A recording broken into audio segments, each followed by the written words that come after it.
Personne ne s'attendait à un tel moment lors d'un paisible mariage en plein air dans un village de Provence. Alors que le père de la mariée levait soudainement une statue de la Vierge Marie au-dessus des invités, la mariée se figea, sous le choc, la main sur la bouche. Le marié recula, abasourdi. Et puis le père du marié, un pasteur protestant strict, hurla « La Vierge Marie n'est pas la bienvenue au mariage de mon fils ». Quelques secondes plus tard, il s'effondrait. Par une douce matinée d'octobre, sur les contreforts des collines de Provence, les familles Dubois et Moreau s'étaient réunies dans une maison de campagne rustique, entourée de grands pins et baignée d'une douce lumière dorée. Pour tout passant, la scène ressemblait à un mariage français parfait. Des rangées de chaises blanches, des fleurs fraîches bordant l'allée, et un joyeux bourdonnement flottant dans l'air. Mais sous la musique, les rires et les sourires polis, quelque chose de plus profond s'était construit depuis des mois. Le père du marié, Jean Dubois, 62 ans, pasteur respecté, discipliné et bien connu de sa communauté protestante, se tenait silencieusement derrière la dernière rangée de chaises, observant les préparatifs les bras croisés. Ses yeux vifs captaient tout, les décorations, les invités, les musiciens, l'autel à l'avant. Rien ne semblait déplacé jusqu'à ce que certains détails commencent à le troubler. Il remarqua un petit groupe d'invités faisant discrètement le signe de croix avant de s'asseoir. Il vit un chapelet enroulé autour du poignet d'une tante âgée du côté de la mariée, et il entendit de faibles murmures en espagnol, des mots de bénédiction, des prières qui lui semblaient étrangères. Jean avait toujours cru en des frontières strictes entre sa foi et ce qu'il considérait comme des traditions catholiques. Pour lui, tout ce qui impliquait les saints, en particulier la Vierge Marie, appartenait à un monde auquel il ne faisait pas confiance et qu'il ne comprenait pas. Ses sermons insistaient souvent sur une foi directe en Christ seul. Il considérait la dévotion catholique comme superflue, voire idolâtre. Ainsi, lorsque son fils unique, Lucas, lui avait annoncé qu'il épousait une femme catholique issue d'une famille d'origine espagnole, Jean avait senti quelque chose se crisper en lui. Pas de la colère, pas de la haine, mais de la peur. La peur de perdre son influence spirituelle sur l'enfant qu'il avait élevé. La peur de voir sa famille s'engager dans une direction qu'il ne pouvait pas suivre. La peur de ce qu'il ne connaissait pas. À sa décharge, Jean avait essayé. Il avait assisté au dîner de fiançailles. Il avait invité les parents de la mariée pour un barbecue poli dans l'après-midi. Il observait Chloé attentivement, essayant de comprendre sa foi sans déclencher de conflit.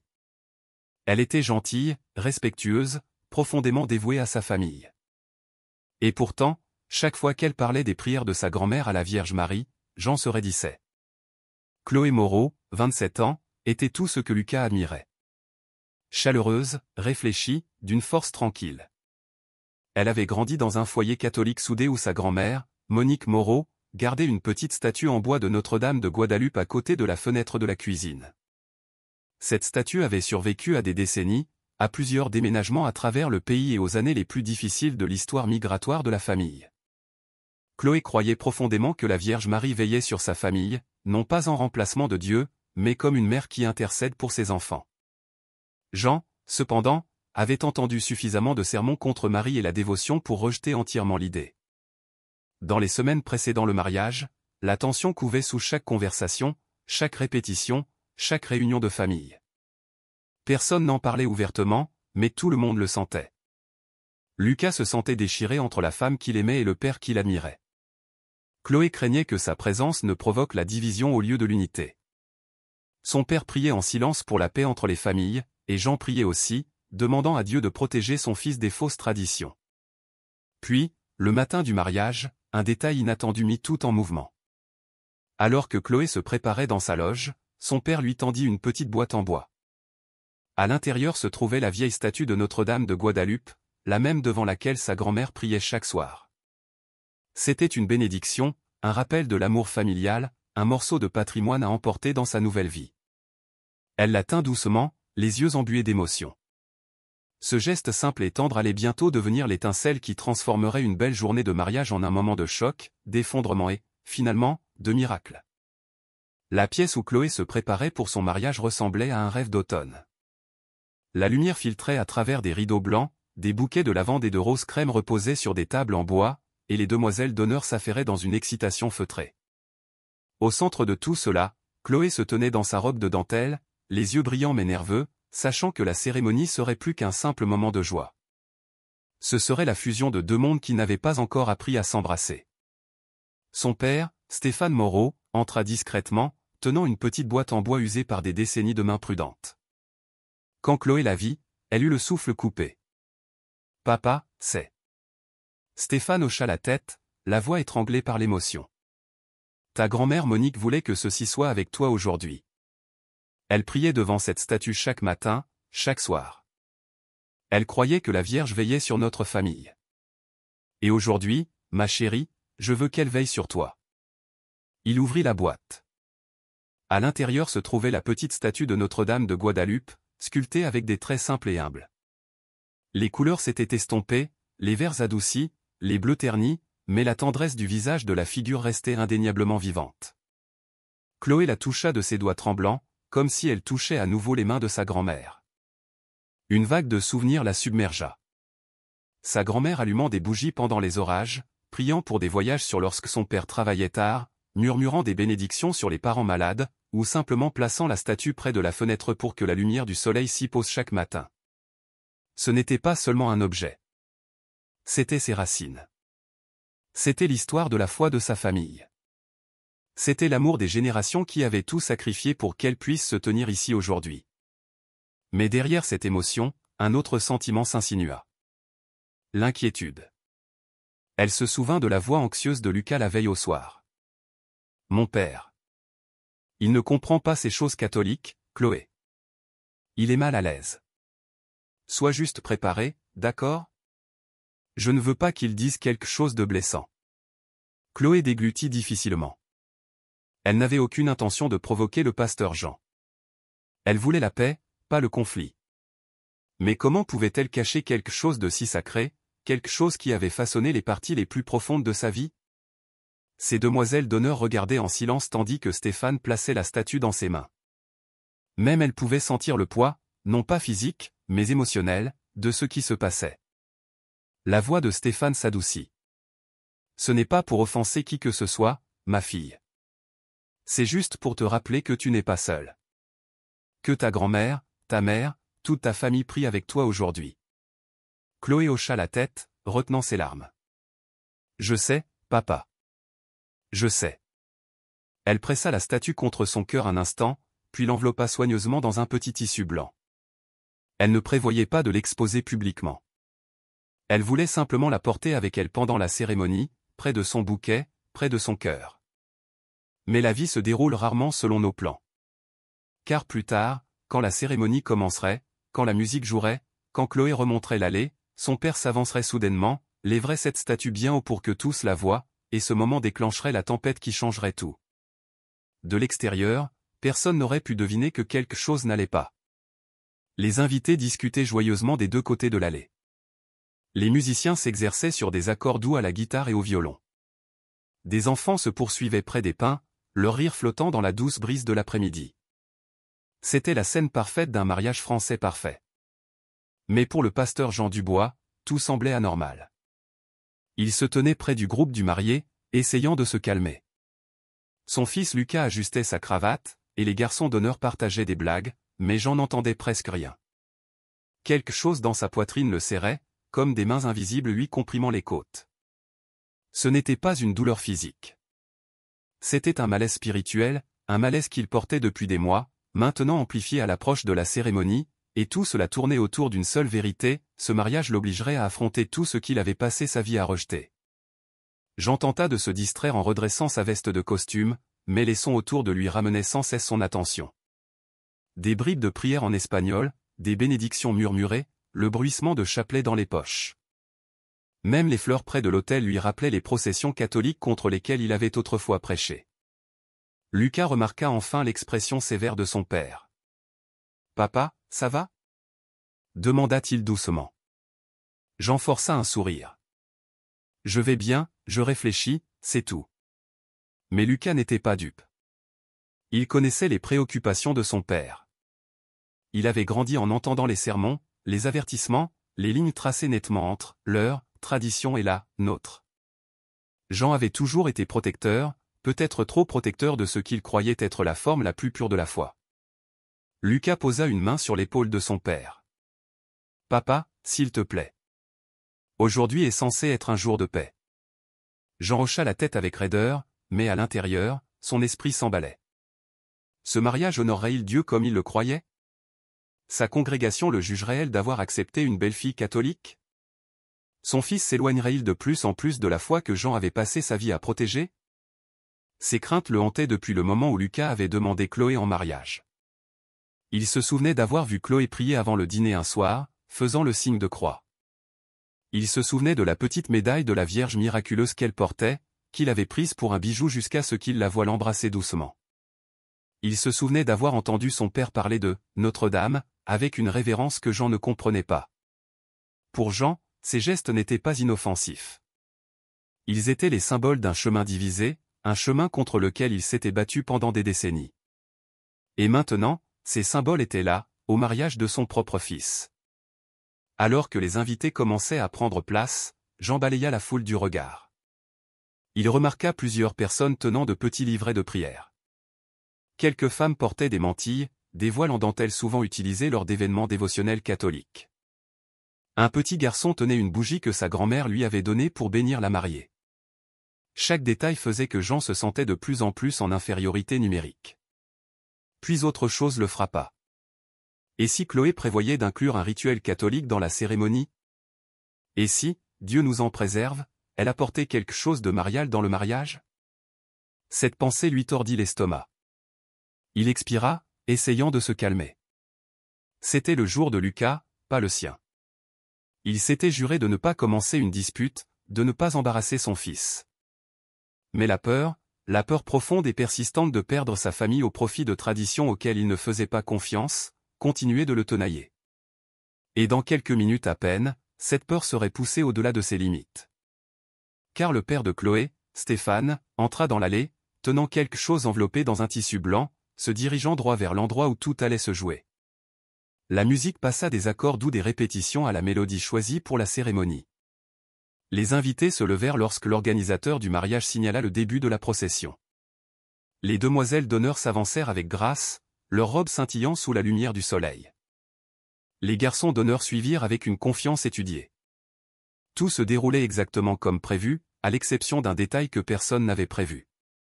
Stéphane Moreau, le père de la mariée, tenait quelque chose dans ses mains, enveloppé dans un tissu blanc pressé contre sa poitrine. Il marchait différemment des autres, plus lentement, avec une lourdeur silencieuse. Seules quelques personnes le remarquèrent.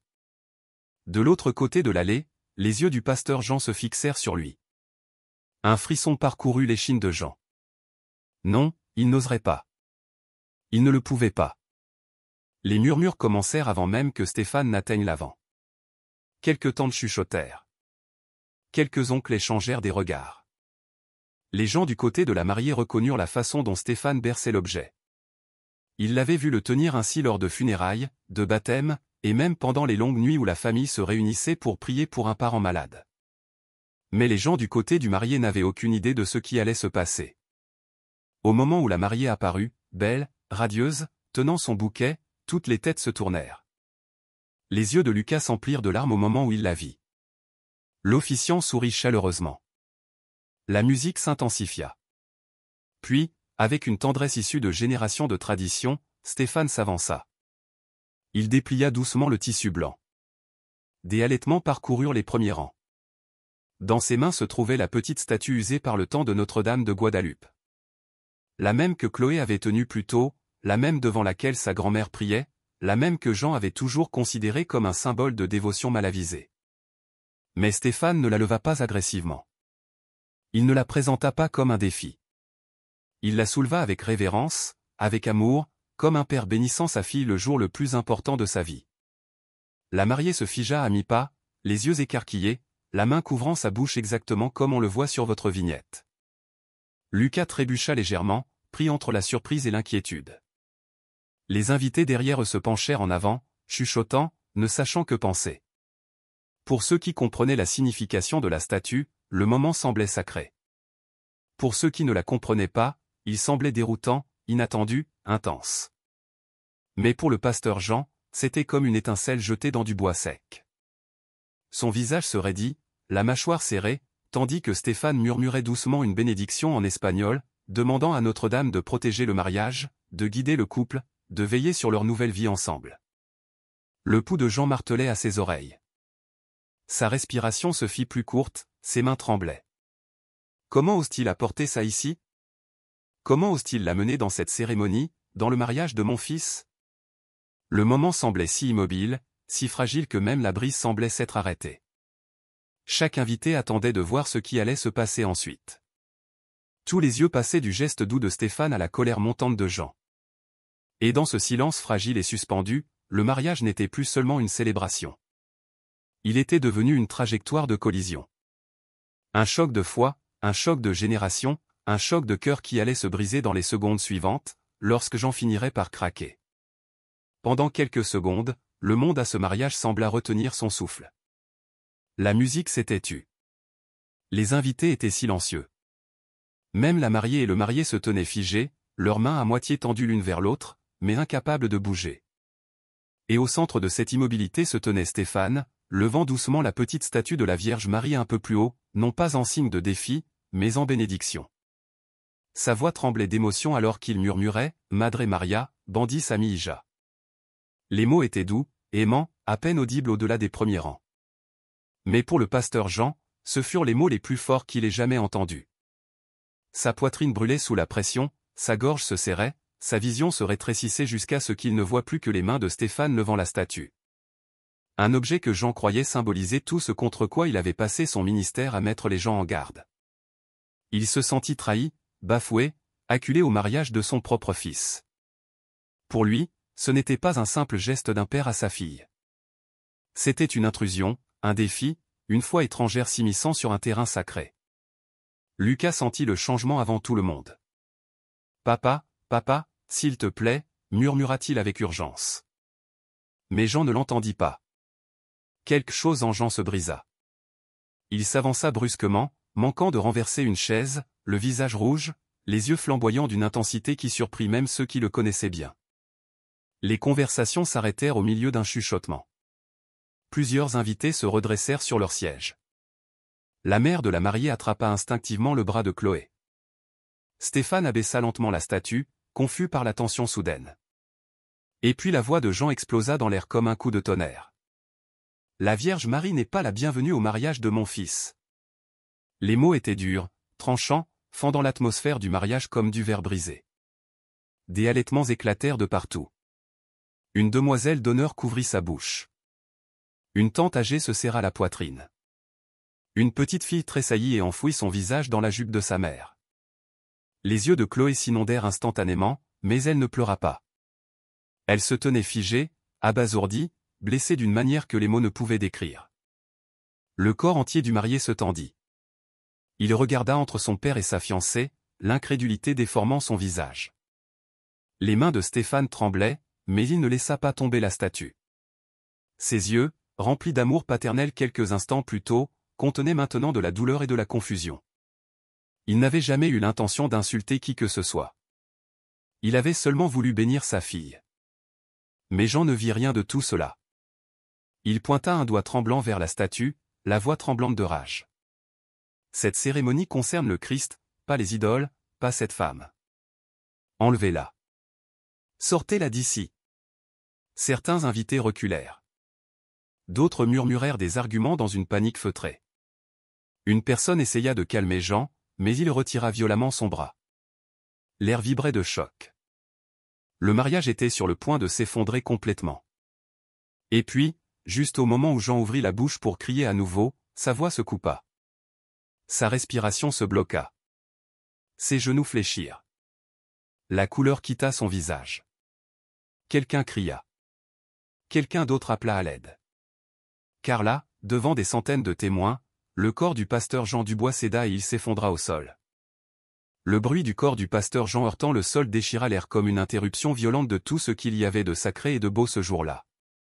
Des chaises grincèrent sur le sol. Des invités haltèrent. Quelqu'un cria « Appelez le SAMU ». Les musiciens se figèrent, tenant leurs instruments en l'air, comme s'ils craignaient que le moindre son aggrave les choses. Lucas tomba à genoux à côté de son père. « Papa, papa, regarde-moi. » Mais les yeux de Jean étaient vides, vitreux, fixant le ciel ouvert comme s'il voyait quelque chose que personne d'autre ne pouvait voir. Stéphane pressa instinctivement la statue de Notre-Dame plus près de sa poitrine et recula, le visage pâle de choc. C'était la dernière chose qu'il aurait jamais voulu provoquer.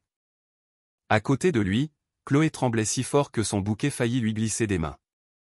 Les gens se précipitèrent, certains pour aider, d'autres simplement pour comprendre. Une infirmière qui se trouvait parmi les invités, Manon Petit, s'agenouilla et vérifia le pouls de Jean. Son visage blêmit. « Je ne le trouve pas. Il ne respire plus », s'écria-t-elle, la voix tremblante.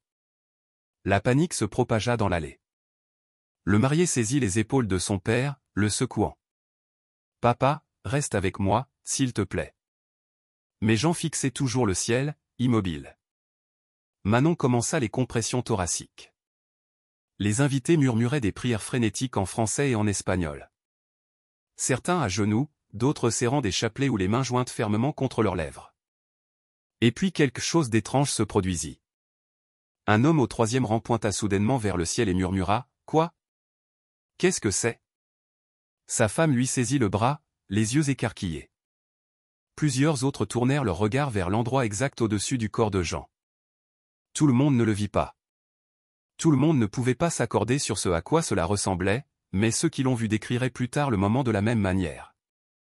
Un doux scintillement de lumière, pas vif comme la lumière du soleil se reflétant sur du métal, mais chaud, doux, presque vivant, plana brièvement dans l'air au-dessus du pasteur effondré. Certains dirent que cela ressemblait à une silhouette. D'autres dirent que cela ressemblait à un voile flottant. D'autres jurèrent avoir vu une femme esquissée en or doux, les mains jointes comme en signe de chagrin. Et le plus étrange, la lumière semblait ne se refléter que sur un seul objet, la statue de la Vierge Marie de Stéphane.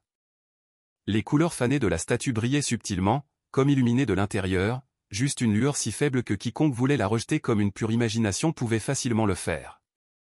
Mais pour ceux qui étaient assez proches, la lueur semblait indubitable. Chloé la remarqua. Son père la remarqua. Même Lucas, sa main toujours sur les épaules de son père, sentit une douce chaleur sur sa peau, bien que le soleil se soit caché derrière un nuage. La voix de Manon rompit le moment. Il ne respire toujours pas. Allez. Allez. Un invité se précipita avec un DAE. Un autre annonça le temps d'attente pour l'ambulance. La panique monta. Un enfant se mit à pleurer. Quelqu'un s'évanouit dans les rangs du fond. Mais à ce moment précis, même au milieu du chaos, Stéphane sentit un instinct fort et inexplicable monter en lui. Il s'avança, serrant la statue, et murmura à travers des lèvres tremblantes, « Madre Maria. Por favor, aidez-le. » Personne ne s'attendait à ce qui allait suivre. Avant que Manon ne fasse la compression suivante, avant que les électrodes du DAE ne soient complètement fixées, le corps de Jean sursauta. Une inspiration brusque s'échappa de sa poitrine. Soudaine, forte, désespérée, comme un homme remontant à la surface d'une eau profonde après trop longtemps sans air. Manon haleta. Il respire. Oh mon Dieu, il respire. Lucas sanglota de soulagement. Des invités pleurèrent. Certains tombèrent à genoux. Et Stéphane ? Stéphane serra la statue, les larmes aux yeux, incertain de ce dont il venait d'être témoin. Mais sachant que ce moment dépassait de loin tout ce qu'il pouvait expliquer. Au moment où Jean haleta pour reprendre son souffle, l'espoir déferla sur la foule comme un courant électrique soudain. Les gens expirèrent, pleurèrent, crièrent de soulagement. Mais Manon, l'infirmière agenouillée à ses côtés, ne célébrait pas. Son front se plissa, ses mains se déplaçant rapidement, professionnellement. Elle se pencha plus près, plaçant 2 doigts sur le cou de Jean. Son visage changea. Il y a un pouls, mais il est faible. Très faible, dit-elle. L'appareil DAE était enfin prêt. Écartez-vous, cria quelqu'un. Mais avant que le choc ne soit administré, l'appareil émit un bip sec. Choc non conseillé. Manon parut confuse. C'est impossible. Il ne respirait pas il y a un instant. Lucas s'agenouilla à côté de son père, serrant désespérément la main de Jean. Papa, reste avec moi. Ne ferme pas les yeux, s'il te plaît. Les paupières de Jean papillonnèrent. Il leva les yeux au ciel, le regard large, effrayé, tremblant, comme s'il regardait quelque chose que les autres ne pouvaient pas voir. Quand il cligna des yeux, des larmes coulèrent des coins de ses yeux. « Qu'est-ce qu'il y a » murmura Lucas. Mais Jean ne répondit pas. Les ambulanciers du SAMU arrivèrent quelques instants plus tard, se frayant un chemin à travers la foule qui s'écartait avec une précision rapide. Ils attachèrent des moniteurs à la poitrine de Jean, des fils, des électrodes, des capteurs, tout se passant en même temps. La foule regardait, le souffle coupé, tandis que des lignes déchiquetées se déplaçaient sur le petit écran. Puis le premier ambulancier se figea. « Attendez. Vous êtes sûr que c'est correct ?» demanda-t-il à son partenaire. Son partenaire vérifia la machine, secouant lentement la tête. « C'est correct. Regarde, son cœur s'est arrêté. Il a fait un arrêt cardiaque. Il y a 9 secondes, halta Manon. C'est impossible. Il a repris son souffle. Je l'ai vu reprendre son souffle. » L'ambulancier pointa l'écran. Pas de battement de cœur pendant 9 secondes. Puis soudain, le rythme est revenu. Aucune intervention, pas même un seul choc. Des chuchotements éclatèrent parmi les invités. 9 secondes. C'est long. Il est revenu tout seul. Comment est-ce possible? Ça n'a aucun sens. Quelques-uns des invités les plus âgés firent discrètement le signe de croix. La voix de Lucas se brisa. « Papa, que s'est-il passé? Que as-tu vu ?» Jean essaya de parler, mais seul un murmure rauque s'échappa de sa gorge. Ses yeux se tournèrent vers la statue que Stéphane tenait toujours dans ses mains tremblantes. La peur envahit son visage. Une peur mêlée de crainte, comme s'il avait vu quelque chose de beau et de terrifiant à la fois. Une des demoiselles d'honneur s'avança, des larmes sur les joues. « Quelqu'un a appelé la femme du pasteur? Elle doit savoir. » Mais avant que quiconque ne bouge, Chloé s'approcha lentement, les genoux tremblants, sa robe de mariée frôlant le sol alors qu'elle marchait. Elle s'agenouilla à côté de Jean, les larmes coulant librement. « Je suis tellement désolée. Nous n'avons jamais voulu vous contrarier, » murmura-t-elle doucement. La main de Jean tressaillit, tendant faiblement vers elle. Sa voix tremblait comme un fil fin. « J'ai vu une femme. » Les ambulanciers se penchèrent. Lucas se rapprocha. Même Stéphane, serrant la statue de la Vierge Marie, retint son souffle. Jean déglutit difficilement. Elle se tenait juste au-dessus de moi. Dans la lumière. Les mots envoyèrent une onde de choc à travers la foule rassemblée. Certains invités haltèrent. D'autres couvrirent leur bouche. D'autres encore regardèrent instinctivement la statue dans les mains de Stéphane. Mais avant que quiconque puisse en demander plus, les ambulanciers interrompirent. « Nous devons l'emmener à l'hôpital immédiatement. » Ils soulevèrent Jean sur la civière.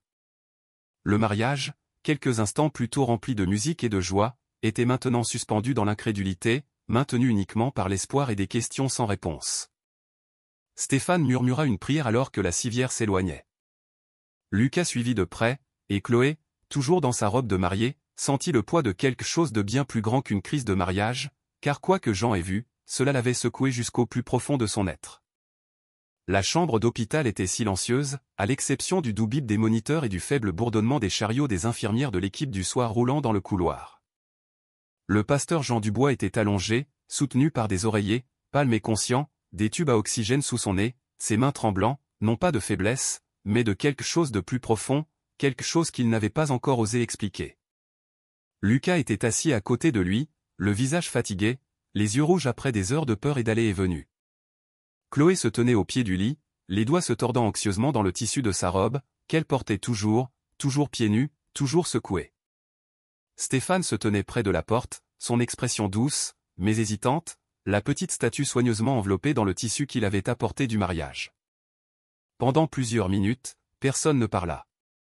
Finalement, Lucas rompit le silence. « Papa, les médecins ont dit que ton cœur s'était arrêté pendant 9 secondes. Ils ont dit que tu n'aurais pas dû reprendre ton souffle tout seul. Ils ne comprennent pas comment tu es revenu. » Jean déglutit difficilement, fixant ses mains. Chloé s'approcha. « Pasteur Jean, nous sommes tous là.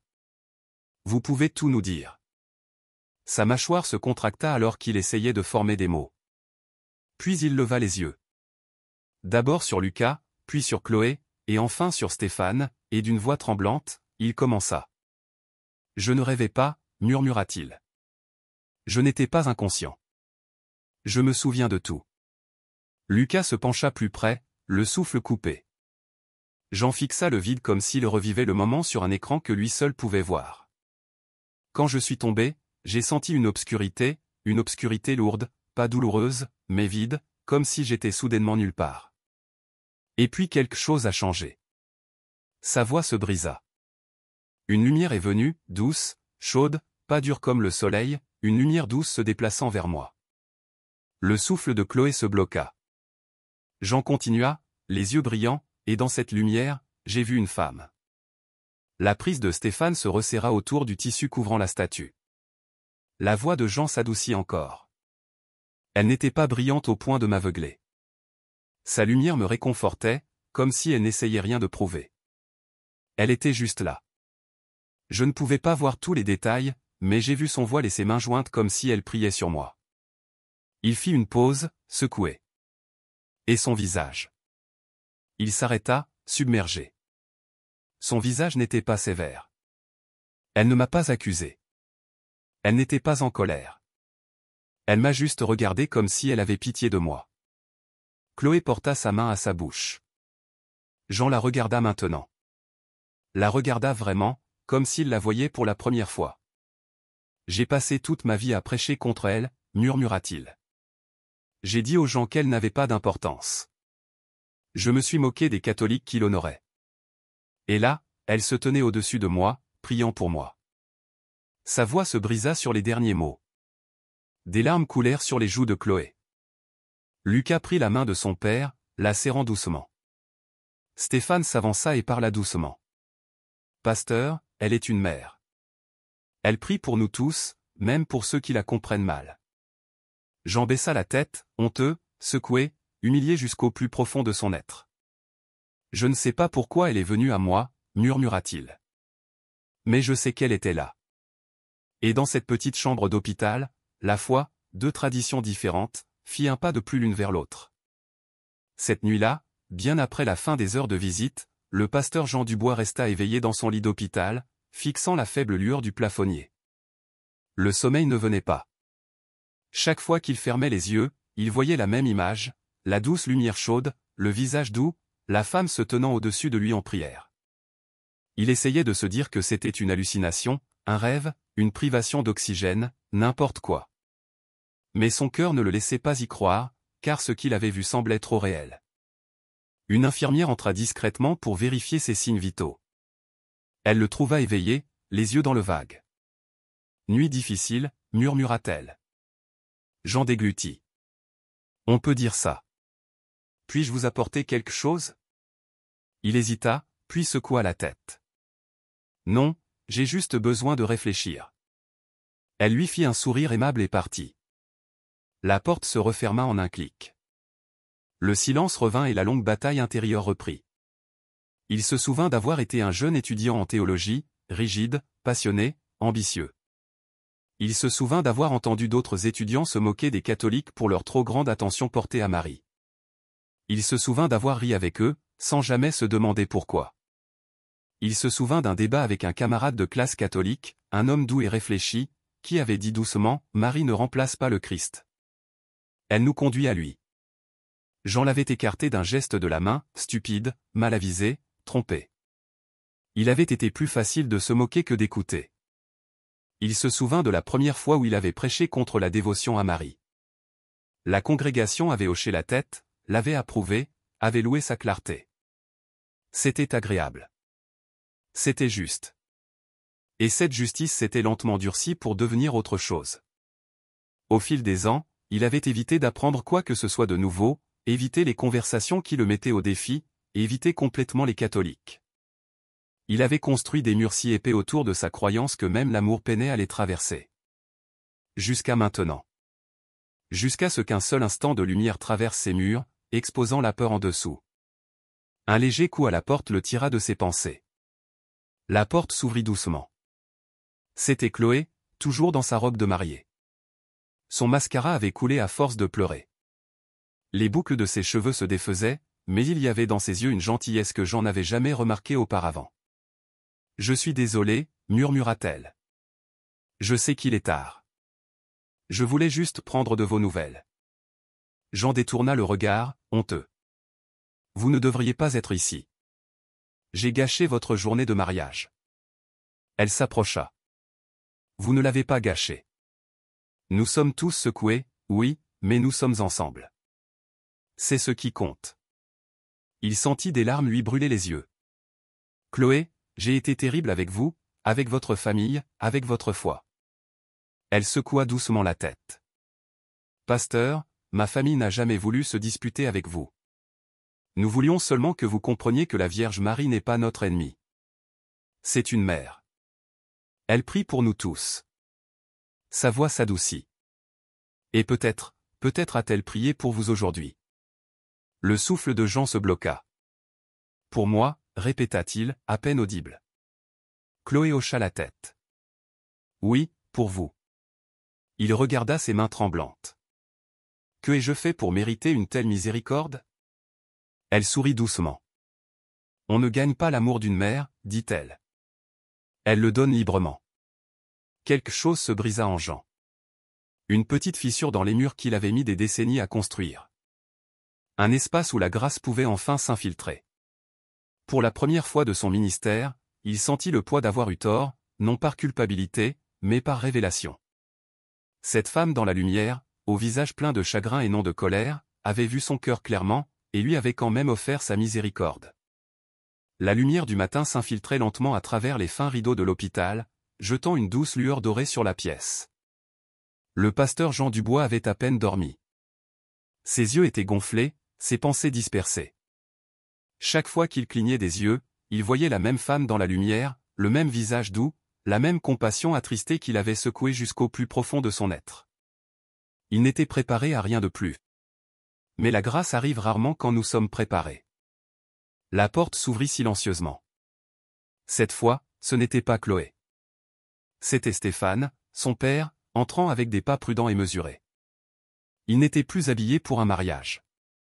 Il avait enfilé une simple chemise, mais ses yeux portaient encore le poids du chaos de la veille.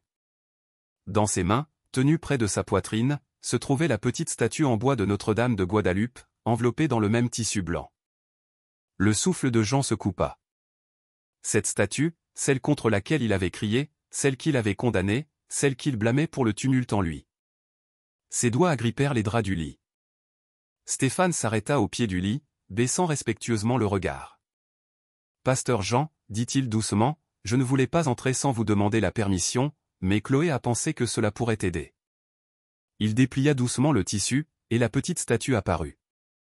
Jean détourna instantanément le regard, la honte le brûlant. « Je ne veux plus offenser votre famille, murmura-t-il. J'ai déjà causé assez de dégâts. » Mais Stéphane secoua la tête. « Vous ne nous avez pas offensés, dit-il doucement. Vous aviez peur. La peur nous fait dire des choses que nous ne pensons pas. » Jean déglutit difficilement. « Je le pensais, avoua-t-il. Chaque mot que j'ai dit. Qu'elle n'était pas la bienvenue. Je l'ai crié. J'ai condamné. » Sa voix se brisa. « J'ai condamné quelque chose que je ne comprenais pas. » Stéphane s'approcha. « Pasteur, dit-il doucement, je n'ai pas apporté la statue ici pour me disputer avec vous. » Il regarda la petite figure en bois dans ses mains. « Je l'ai apportée parce que lorsque vous vous êtes effondré, je l'ai prié. » Jean leva lentement les yeux. Stéphane continua, la voix tremblante. « Je lui ai demandé de vous aider, d'intercéder, d'être une mère pour vous au moment où vous en aviez besoin. » Il tendit la statue, ne la lui imposant pas, la lui offrant simplement. Jean la fixa longuement, les couleurs fanées, la robe sculptée, la posture douce et familière, et soudain, sans avertissement, son visage se décomposa. Des larmes coulèrent sur ses joues, pas des larmes douces, mais de profonds sanglots brisés qu'il avait retenus pendant des décennies. Les sanglots d'un homme qui réalisait que toute sa vie avait été façonnée par la peur déguisée en conviction. Il se couvrit le visage de ses deux mains. « Oh mon Dieu, qu'ai-je fait ?» Stéphane posa doucement la statue sur la table de chevet et posa une main sur l'épaule de Jean. « Pasteur, dit-il doucement. Une mère ne garde pas de rancune. Elle serre ses enfants dans ses bras. Jean pleura plus fort, car d'une manière ou d'une autre, il savait que c'était vrai. En fin d'après-midi, la nouvelle s'était répandue dans les deux familles que le pasteur Jean était réveillé et stable. La tension qui avait plané sur les couloirs de l'hôpital toute la matinée céda lentement la place à un murmure tranquille d'espoir. Lucas et Chloé attendaient devant sa chambre, leurs mains entrelacées, deux jeunes cœurs pris entre le soulagement et l'épuisement. Lorsque l'infirmière leur dit enfin qu'ils pouvaient entrer, ils entrèrent ensemble. Jean leva immédiatement les yeux, ses yeux auparavant assombris par la culpabilité, brillaient maintenant d'un mélange fragile de peur et de désir. Chloé s'approcha la première du lit. « Pasteur » murmura-t-elle doucement, « comment vous sentez-vous » La gorge de Jean se serra. Il ouvrit la bouche, mais l'émotion coupa sa voix. Il essaya de nouveau. « Asseyez-vous, tous les deux. » Lucas et Chloé rapprochèrent des chaises du lit. Jean regarda d'abord son fils, le garçon qu'il avait élevé, l'homme dont il était si fier, le marié qu'il avait presque ruiné. « Je dois dire quelque chose » commença-t-il, la voix tremblante. « Et j'ai besoin que vous l'entendiez pleinement. » Lucas hocha la tête, déglutissant difficilement. Jean se tourna alors vers Chloé, lentement, douloureusement, comme un homme affrontant enfin une vérité qu'il avait crainte toute sa vie. « Je suis si profondément désolé » murmura-t-il. Les mots étaient simples, mais le poids derrière eux fit trembler la pièce. « Je vous ai blessé » continua-t-il. « J'ai blessé votre père, votre famille, votre foi, et pire que tout, j'ai blessé mon fils le jour où il était censé être le plus heureux. » Les yeux de Chloé s'emplirent de larmes, mais elle ne parla pas. Jean insista, la voix brisée. « Quand vous avez remonté cette allée, vous étiez radieuse. Vous étiez tout ce qu'un père pouvait espérer pour la fiancée de son fils. » Il fit une pause, et tout ce que j'ai vu, c'est ce que je ne comprenais pas. Une larme glissa sur sa joue. J'ai laissé la peur me guider. L'orgueil, l'ignorance. Sa voix baissa. Et quand votre père a levé cette statue, j'ai pensé qu'il essayait de remplacer Dieu au mariage de mon fils. J'avais tort. J'avais tellement tort. Lucas prit la main de son père et la serra fort. Papa, tu es revenu parmi nous. C'est ce qui compte maintenant. Mais Jean secoua doucement la tête. Non, ce qui compte, c'est que je vois clair maintenant. Il prit une inspiration tremblante. Quand j'étais au sol, quand tout est devenu sombre, une femme est venue à moi, une femme pleine de lumière. Je ne sais pas pourquoi elle m'a regardé avec une telle miséricorde. Il se tourna vers Chloé. Mais c'était la même miséricorde que j'ai vue sur votre visage aujourd'hui, et la même miséricorde dans les yeux de votre père quand il a prié pour moi. Chloé pressa une main sur son cœur, submergé. Puis Jean fit quelque chose qu'aucun d'eux n'attendait. Il tendit la main vers la petite statue posée tranquillement sur la table de chevet. De ses doigts tremblants, il la toucha, non pas avec peur, non pas avec dédain, mais avec révérence. « Je ne sais pas tout » murmura-t-il. Mais Jean sait assez maintenant pour dire ceci. J'avais tort à son sujet, et je vous promets que je passerai le reste de ma vie à apprendre. Chloé s'effondra. Elle se pencha en avant et l'enlaça doucement, les larmes coulant librement. Lucas se joignit à eux, posant une main sur le dos de son père. Et pour la première fois de toute la journée, les deux familles pleurèrent ensemble, non pas de peur, mais de guérison. Une semaine plus tard, les collines de Provence étaient de nouveau calmes. Pas de sirène d'ambulance, pas d'appels téléphoniques frénétiques, pas de halètement de peur résonnant à travers les arbres. Seul le doux bruissement des aiguilles de pin et la douce chaleur du soleil de l'après-midi remplissaient l'air. Mais dans cette même maison de campagne, quelque chose de bien plus profond se produisait. Les familles Dubois et Moreau s'étaient à nouveau réunies, non pas pour une crise, non pas dans la confusion ou le choc, mais pour un nouveau départ, un second mariage, un mariage guéri, un mariage renaissant par la grâce. Les rangées de chaises blanches étaient installées comme auparavant, mais maintenant les invités dégageaient une énergie différente, une énergie de paix, de curiosité, de tendresse. Les voisins des deux familles chuchotaient entre eux à propos du miracle, des 9 secondes, de la lumière que certains prétendaient avoir vue, et du rétablissement inexplicable du pasteur Jean. Mais surtout, ils chuchotaient à propos de sa transformation. Le pasteur Jean Dubois arriva lentement, marchant avec des pas prudents, mais se tenant droit, non pas par orgueil. Non, Cette posture était morte sur le sol de l'allée une semaine auparavant. C'était une force différente, façonnée par l'humilité. Dans ses mains, chose surprenante, il portait une petite table en bois. Les familles le regardèrent, perplexes. Il plaça la table près de l'autel, la redressa doucement, et se tourna vers Stéphane. « Est-ce que ça va ?» demanda-t-il doucement. Stéphane le regarda avec des yeux chauds, presque paternels. Plus que ça. Le souffle de Chloé se coupa quand elle réalisa à quoi servait la petite table. Car dessus, Jean déballa soigneusement un tissu blanc familier. À l'intérieur se trouvait la petite statue de Notre-Dame de Guadeloupe. Cette fois, il la souleva, non pas avec peur, non pas avec résistance, mais avec révérence. Un silence tomba sur toute l'assemblée. Jean posa la statue sur la table, recula et prit une profonde inspiration. Puis, dans un geste qui stupéfia les deux familles, il se tourna vers Chloé et inclina légèrement la tête. « En tant que père du marié, dit-il doucement, je veux que la foi de votre famille soit ici avec nous, non pas cachée, non pas réduite au silence, mais honorée. » Stéphane déglutit difficilement, retenant ses larmes. Chloé pressa une main tremblante sur ses lèvres. Lucas regarda son père comme s'il le voyait pour la première fois. L'officiant appela tout le monde à s'asseoir, et la cérémonie commença. Pas précipitée, pas tendue, mais remplie du tendre silence de la gratitude. Cette fois, quand Chloé remonta l'allée, elle n'avait pas peur. Ses pas étaient assurés, son cœur était léger, et ses yeux brillaient de quelque chose de plus profond que la joie. La paix. La vraie paix. Jean se tenait fièrement à l'avant, les mains jointes, les larmes aux yeux alors qu'il regardait le couple approcher.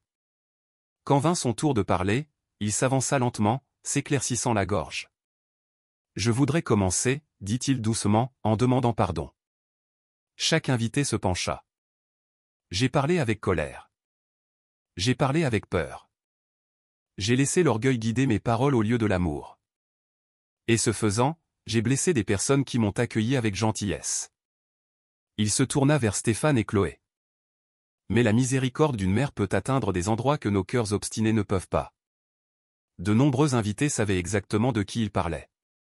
Jean continua, la voix étranglée par l'émotion. Je ne comprends pas encore tout, mais je sais ceci. Le jour où je suis tombé, je n'étais pas seul.